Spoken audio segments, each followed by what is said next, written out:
ਹੋ ਇੱਕੋ ਤੇਰੀ ਹੋਟ ਖੁਦਾਇਆ ਅਤੇ ਹੋਰ ਨਹੀਂ ਨਾ ਕੁਝ ਸੁਝਦਾ।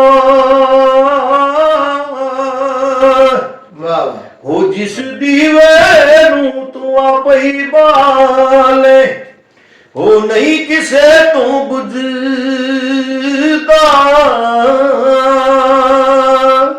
ਕੀ ਬਾਤ। ਹੋ ਦੁਨੀਆ ਉੱਤੇ ਸਭ ਤੋਂ ਔਖੀ ਹਾਂ ਤੇ ਜਿਸ ਦਾ ਨਾਮ ਗਰੀਬੀ, ਉਹ ਸੰਗੀ ਸਾਥੀ ਸਭ ਛੱਡ ਜਾਂਦੇ ਜੇ, ਹੋ ਰਿਸ਼ਤੇਦਾਰ ਕਰੀਬੀ।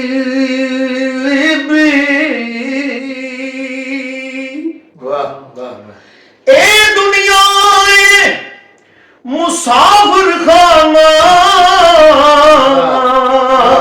ਵਾਹ ਤੇ ਕੋਈ ਆਵੇ ਕੋਈ ਜਾਵੇ, ਕੀ ਮਜਾਲ ਮੁਹੰਮਦ ਬਖਸ਼ਾ, ਉਹ ਕੋਈ ਪੱਕਾ ਡੇਰਾ ਲਾਵੇ।